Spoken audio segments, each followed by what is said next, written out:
Yes, good morning to you. A busy day ahead for you. What are you expecting from this year's stats?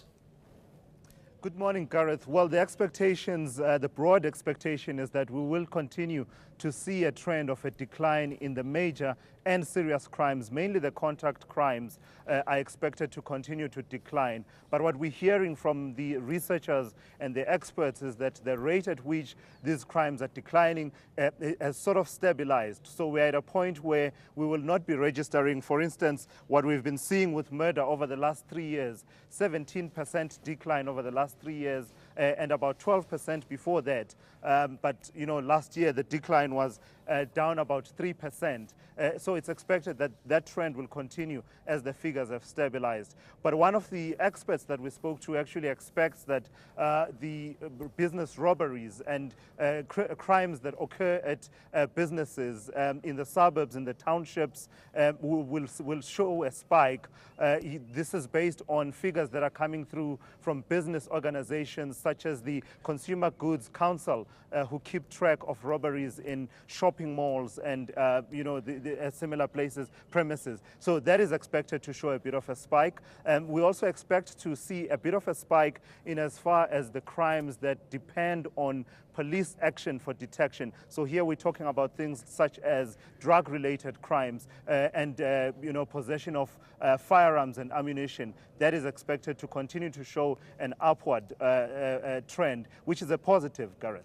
Well, viewers as well, Thulas, looking at the moment, just to remind you, 10 o'clock this morning, these numbers are going to come out to the nation. Thulas, I know you'll be talking to us, to Joanne Joseph later on that. There's always concern, though, with regards to the accuracy of sexual crimes in particular. It's not only a very sensitive subject, but a lot of times crimes aren't reported. It's always a very, very difficult number to get a sense of truly what's going on, isn't it? Indeed, Gareth. I mean, last year's figures showed that there was a decline.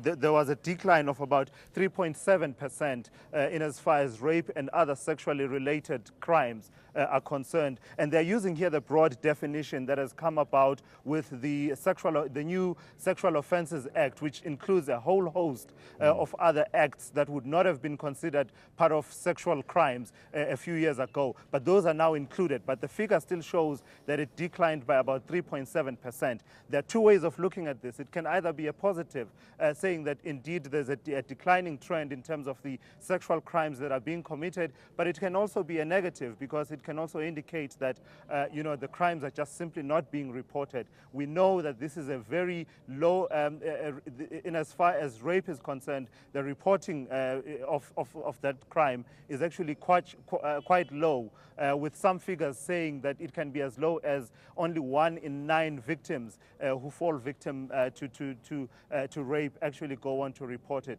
So that is one of the areas of concern.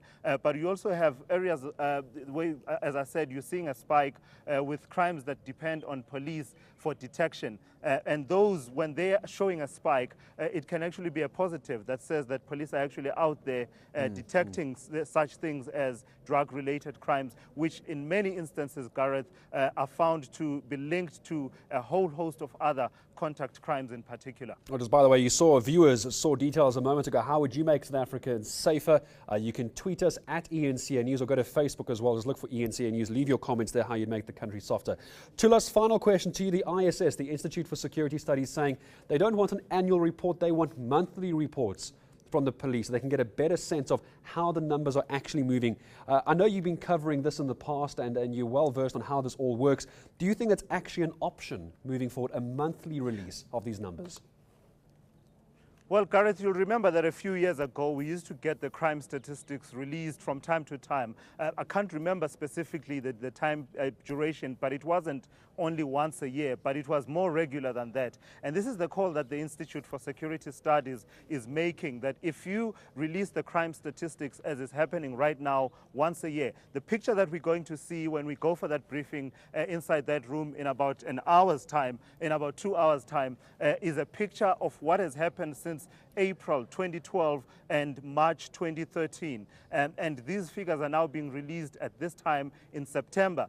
So it's a good 18 months behind. And the argument from the ISS is basically to say that by the time you get a picture of what's happening with common robbery, what's happening with robbery with aggravating circumstances, what's happening with murder, what's happening with cash in transit heists, that picture is at least 18 months out of date, and you cannot therefore base decisions on that and make interventions immediately. There's also an argument that says crime statistics are a political issue. Gareth, certainly one of the arguments is that the decision was taken by Cabinet around 2008 that these will only be released once a year for political reasons. You'll know about the differences in approach between the various political parties in as far as how they would tackle the issue of crime. So this is certainly a political issue. And indeed, yesterday, Gareth Newham of the Institute for Security Studies saying that this is likely to become an election issue with the crime statistics